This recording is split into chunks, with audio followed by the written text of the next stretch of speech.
Olá pessoal, para onde eu olho nessa câmera? Eu acho que é aqui, né? Bem, para quem não me conhece, meu nome é Gisele, eu sou carioca, moro na Noruega há 17 anos e sou eu que estou por trás aí das aulas de inglês neste canal. Eu sou professora de inglês, faz muitos anos eu decidi retornar um pouco como um hobby aqui no YouTube, né? Porque eu não atuo mais como professora de inglês, mas eu tenho saudades de ensinar e é por isso que eu fiz esse canal, além do meu outro canal onde eu ensino norueguês. Mas, para quem ainda não se inscreveu, eu acho que tá na hora de se inscrever nesse canal, porque eu não vou apenas dar aulas de inglês aqui. A vida não trata apenas de estudo e trabalho o tempo inteiro, a gente tem que ter um pouco de diversão e também um pouco assim de conexão. E é por isso que eu vim aqui nesse vídeo falar um pouco mais sobre mim. Então vocês que me seguem no Instagram e me mandaram através da caixinha de perguntas algumas perguntas, eu vou responder aqui boa parte delas, tá? Então vamos passar aqui para a primeira pergunta que vocês me mandaram, vamos ver qual foi. Como você conheceu o seu marido? Como e quando? Como foi isso, meu pai? Bem, eu vou falar pra vocês, como e onde você conheceu o seu marido, tá escrito ali, né? Olha, eu vou dividir um pouquinho da minha história aqui, porque a história é longa, né? Porque, pra quem não sabe, eu já passei bons bocados, né? Eu já moro aqui há 17 anos, vocês já percebem que eu não sou uma novinha, né? Então, eu já fui divorciada antes, porque eu vim do Brasil casada com um sueco, e quatro anos aqui a gente não deu certo, e depois eu tive outros relacionamentos, mas não foram longos, mas eu saí fora porque a pessoa não queria família, e até que eu já estava lá nos 30 e poucos anos de idade pensando, meu Deus, não vou fazer família, não vou ter marido, é a vida, né? A vida que segue. Só que eu decidi num dia assim baixar o aplicativo Happn, porque aqui as pessoas são tão fechadas que é difícil encontrar gente nova tão facilmente como no Brasil, né? Então, olha, pra vocês terem uma ideia, eu já vivi tantas fases diferentes da minha vida. Já vivi a fase de solteira, achando que eu não ia dar em nada, já vivi a fase de apaixonada, a fase de casada e de divorciada. Então, eu sinto que eu tenho experiência de vida suficiente para até escrever um livro. Vou escrever um livro, decidi agora, né? Já estava escrevendo já, mas vamos fingir que é uma coisa nova para vocês, né? Mas o que acontece é que eu me vi ali naquela situação que eu realmente achava que poderia achar alguém nessa fase da vida, mas sem muita expectativa, sem criar expectativa, eu tava levando a vida assim, naquela onda, né? De deixa a vida me levar. E aí baixei o Happn, Tinder eu achei assim, só encontrei coisa bem, sabe, não muito de boa qualidade ali. E Suker, eu acho que também, que aí já era um site. O engraçado é que eu tava numa fase da vida em que eu já era uma pessoa experiente, eu sabia o que eu queria, então eu encontrava as pessoas e já sentia, bem, isso aí já tem uma coisa que não vai dar certo. Eu já sentia logo de cara, descartava depois do café, né? E aí vinha outro, conheci mais profundamente, percebi que não dava certo, já saía, já deletava. E aí até que eu encontrei o meu atual, e ali eu já percebi que ele me trazia paz. Foi isso, me trazia paz, eu me sentia bem com ele e eu conseguia ser eu mesma. Não que com os outros eu não era, porque eu sempre era eu mesma. Mas eu tinha muitas incertezas com os outros que eu conheci nessa vamos chamar de seleção, né? Seleção assim pro próximo, pra próxima vítima. No caso não, pro próximo sortudo que me tivesse como mulher. Mas eu queria falar com vocês quais eram os sinais que me faziam assim deletar o sujeito. Por exemplo, um homem que queria relacionamento sério, mas depois já de terceiro encontro ele não segurava na minha mão, ele andava assim olhando para os lados. Pra mim, olha, suspeito, tchau. Tinha um que era um papo tão chato que me fazia querer dormir, tchau. Tinha outro que era muito... Não atraiu. Não atraiu, então tchau. Eu já estava assim naquela coisa de que eu sei o que eu quero, né? Até que veio o meu atual e ele me deu exatamente o que eu estava precisando, que era paz, equilíbrio, me senti muito confiante. E a gente conversou sobre tudo, conversava muito, isso era um ótimo, a gente conversa muito até hoje. Se não tem papo, se não tem comunicação logo no início, imagine depois. Encontrar a sua cara à metade não é uma tarefa muito fácil. Tem pessoas que têm sorte, tem pessoas que demoram um pouco mais, mas quando a gente encontra, a gente sabe. Mas se tiver alguma coisa ali que tá te perturbando, é bom verificar, sabe? Porque eu acho que a intuição conta bastante. E no meu caso, com o meu atual, foi essa questão de que a gente realmente se comunicava muito bem, a gente era muito diferente, mas são diferenças que nos faz assim um time muito bom, sabe? Somos muito diferentes, mas também ao mesmo tempo gostamos muito de um do outro, né? E a gente se falava muito e ainda conversa demais, mesmo na fase que é muito... A fase de demanda, que é quando a gente tem filhos, a gente vê como que a gente supre um. É lógico que também teve muita compatibilidade, muito carisma, muito amor um pelo outro e muita atração. Isso também pra mim, ainda mais num povo que é frio, né? Se não tem atração, se já não tem aquela coisa de toque, de não ter um calor ali, já acho que o negócio não começa bem. Então a atração pesou muito, porque teve.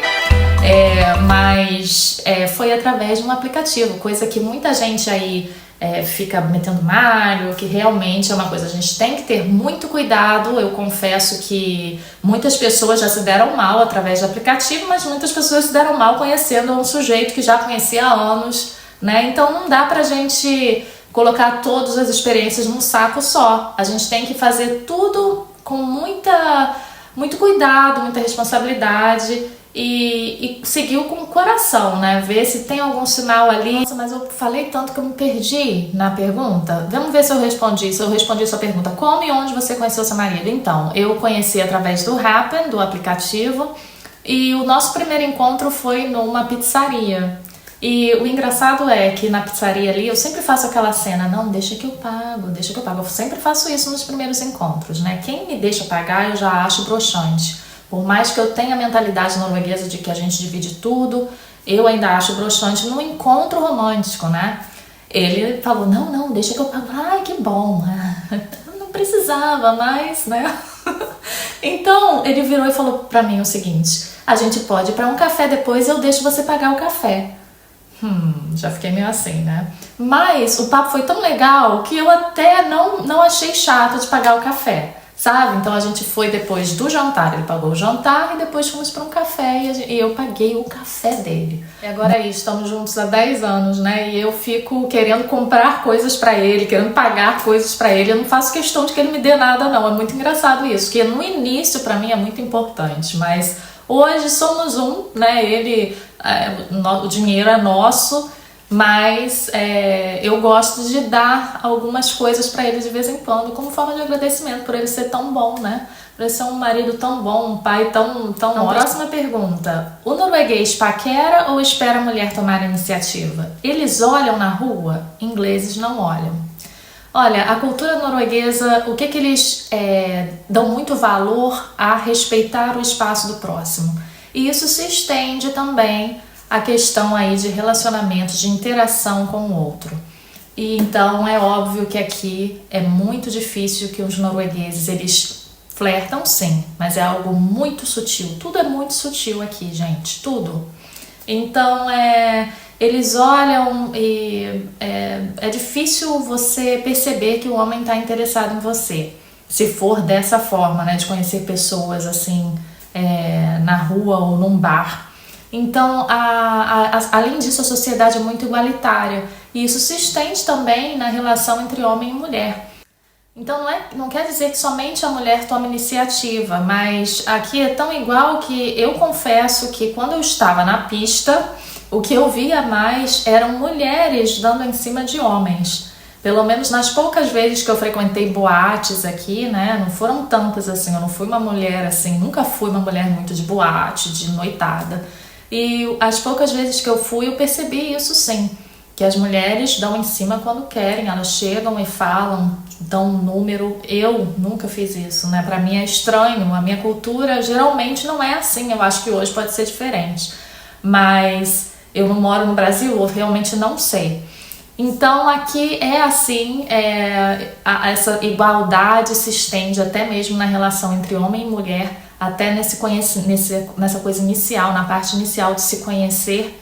E eles são muito sutis e tudo acontece de forma muito natural. Outra coisa que eu percebi é que os noruegueses são muito reservados em locais públicos, né? Eles preferem esse tipo de interação assim mais íntima em lugares mais fechados, como numa festa com amigos, encontros com amigos, né?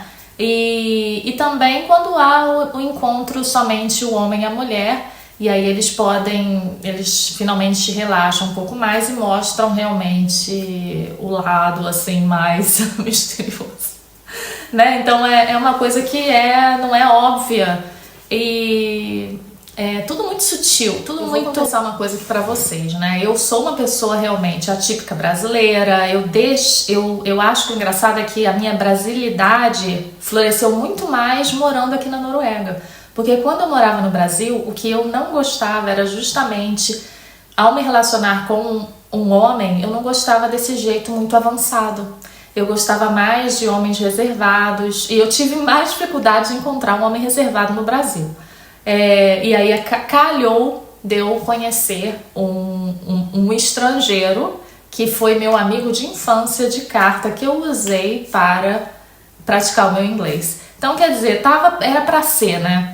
Porque eu realmente não me via me relacionando com uma pessoa muito assim, sabe? O meu amor já no primeiro encontro. Eu gosto da coisa assim que aconteça de forma natural, somente no íntimo, na intimidade, mas não ao público. É isso, né, gente? A coisa funciona de forma muito estranha, porque eu sempre tive esse lado nórdico, que não é meu, não nasci aqui na Noruega, mas eu sempre tive um lado muito dessa coisa de discrição, de sutileza, na minha vida inteira. E aí acabei morando num lugar que tem isso em excesso e agora eu tenho saudades do Brasil, né? Aquela coisa, língua fala, língua paga. Mas o lado, assim, de que a forma que eu conheci o norueguês com quem eu me relaciono hoje, e os outros também, foi mais porque o que me atraiu foi esse jeito reservado, mais tímido de ser, né? Então vamos para a próxima pergunta, que eu tô me prolongando demais. Esse vídeo vai ficar um podcast. Próxima pergunta. Na balança pesa mais segurança da Noruega ou estar perto da família no Brasil perigoso? É uma pergunta muito, né, individual e depende da prioridade de cada pessoa. Então não é uma pergunta que haja um certo e um errado, né? Então eu acredito que essa pergunta seja realmente para mim. No meu caso, eu vim parar aqui justamente porque eu casei com uma pessoa que morava aqui, né? E assim eu continuei, me adaptei muito bem, me divorciei, depois eu tive outros relacionamentos, até que eu criei uma família, né? E aí o que acontece? Agora pesa muito mais por conta das crianças estarem na escola, um deles, né, tá na escola, e então quer dizer, eu criei raízes aqui. Olha, eu sou uma pessoa que tenho fases, né? Eu amo e odeio morar aqui. Amo o fato de que a gente pode sair com tranquilidade, sem pensar, alguém vai roubar meu celular. Então, quando eu morava somente eu, sozinha, ou com o meu marido, né? Eram programas diários, a gente tinha coisa de fazer passeio, ou ir num teatro, ir no cinema, sem aquele coisa que me afetava muito a saúde mental, que era a preocupação com a criminalidade no Rio, né? Então, pra mim é um paraíso, eu gosto muito de morar aqui por conta disso. Mas aí vem a questão dos filhos, vieram os filhos e eu acho que a coisa pesa mais porque eu quero que eles também tenham a influência brasileira presente neles, e isso só conseguiria morando um período no Brasil, porque os meus filhos são totalmente escandinavos. Eu tento aqui, eu sou o Brasil deles, mas é difícil influenciar totalmente, né? Então, e vem a questão também da família. A questão da família é um pouco assim, eu tenho uma família muito pequena, que é a minha mãe, e tenho 2 irmãos por parte de pai que moram no Brasil, uma irmã que mora aqui na Suécia. Então, a minha família mesmo é enorme, né? A gente já até apareceu no Fantástico por ter tantos. Eu tenho muitos tios, primos que eu amo tanto, mas sempre fomos distantes. A gente nunca morou no mesmo lugar. E aí, eu gostaria sim que os meus filhos conhecessem essa parte da família, mas não é aquela necessidade, aquela coisa de ter saudades, né? Porque a gente nunca foi muito próximo. E a saudade da minha mãe eu consigo matar, assim, por conta que ela morou aqui um período, pode voltar a morar, ela tem um visto permanente. Tentar concluir, porque eu não consegui ainda te responder. Eu gosto muito de morar aqui, gosto do estilo de vida, às vezes odeio por conta do clima, às vezes odeio porque eu não consigo, eu tenho saudades do jeito brasileiro. Mas morar no Brasil eu acho que seria um pouco complicado por ter a questão da escola e tudo mais. Mas eu gostaria sim de passar um período maior para que as crianças tivessem contato com a família distante, que eles nunca tiveram, e também para que eles tivessem um pouco mais da cultura. Mas morar para sempre eu nunca pensei, eu não pensei ainda nisso. Somente se eu tivesse um emprego bom no Brasil e o meu marido também, né? Mas seria um estilo de vida totalmente diferente, eu vou falar, dá um pouquinho de medo, mas por ser uma mudança muito grande, né? No que você trabalha aí? Bem, eu já falei um pouquinho sobre a situação, né? A minha carreira e como que aconteceu aqui na Noruega, porque eu vim formada em psicologia do Brasil. E quando eu cheguei aqui, eu tentei reconhecer os meus documentos e foi correspondente a 4 anos ao invés de 6 anos aqui na Noruega. E aí eu não pude atuar como psicóloga, até porque é uma área de saúde e eles são muito exigentes. Eu teria que voltar para a faculdade. E nesse meio tempo eu aprendi a língua e consegui um emprego no setor administrativo e ali eu fiquei. Eu não optei por estudar porque eu fiquei com aquela fome de conseguir um emprego, de ser independente. O meu maior medo era de depender de homem, gente. E aí acabou que pesou pra mim, porque eu não poderia estudar. Aqui não tem estudo à noite, não tinha faculdade à noite como tem no Brasil. Então, aquela coisa, né? Eu vim aqui, eu já tinha 20 e poucos anos, eu não era uma adolescente, eu tava com fome de ser independente.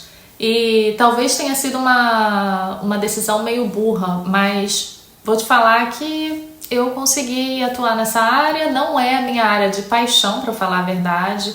Eu lembro sempre daquela música do Pedro Bial, que ele diz: tenho 40 anos e ainda não sei o que eu quero fazer da vida, sou eu. Mas o que para mim é o essencial é ser independente, poder pagar minhas contas. Eu sou conselheira administrativa no setor público no momento, né? Foi a minha função atual. Mas eu trabalhei muito na área de petróleo, porque justamente a Noruega é rica por conta do petróleo e foi nessa área que eu prosperei, né? Eu comecei na área administrativa da área de petróleo. Então eu quero só falar uma coisa aqui sobre encontrar emprego na Noruega. Eu acho uma coisa muito difícil, assim, difícil demais para mim. Não para aquelas pessoas que já vêm com uma função, né? Já vêm expatriado do Brasil, já contratado, ou então para uma pessoa que possa falar inglês no trabalho. Engenharia, por exemplo, é uma demanda muito grande aqui. Enfermeiros também, mas eles precisam justamente, como é a área de saúde, precisa da validação do diploma e tem um caminho um pouquinho mais árduo, como seria o meu, se eu seguisse a área de psicologia. Mas com certeza tem emprego garantido depois disso, né? Então, o que acontece é que muitas pessoas que vêm aqui sendo estrangeiras com diploma, muitas das pessoas acabam numa posição abaixo do que ela poderia conseguir no país de origem ou no país, em outro país, por exemplo, né?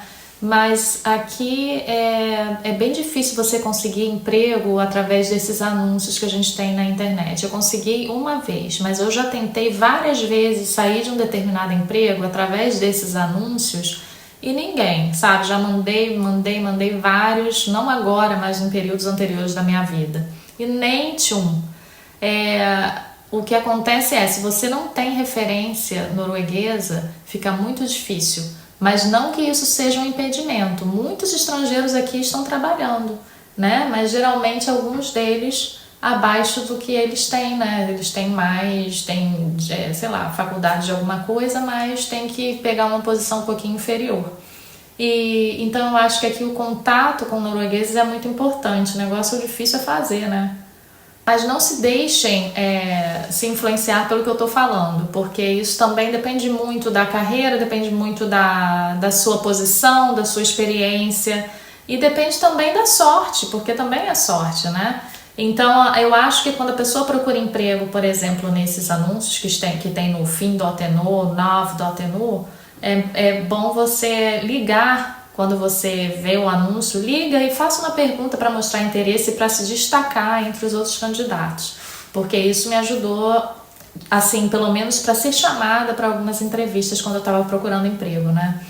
Mas também tem o fator, a questão da língua, né? Que pesa muito, porque é fácil para aqueles que podem usar inglês. Agora é mais complicado quando a pessoa precisa realmente usar o norueguês e a pessoa não tem confiança ainda, né? E isso foi assim que eu comecei. Tanto que os vídeos que eu coloco de perrengues foram coisas que eu realmente passei, porque você tá numa posição assim, eu trabalhei num local onde eu podia falar inglês, português e norueguês, né? Não falava muito norueguês, por isso que eu queria sair de lá, porque eu precisava, eu tinha que entrar mesmo lá na luta, no dia a dia de falar norueguês todos os dias. E foi aí que eu vi como que é difícil você se expressar de forma do mesmo nível sem se sentir inferior a eles.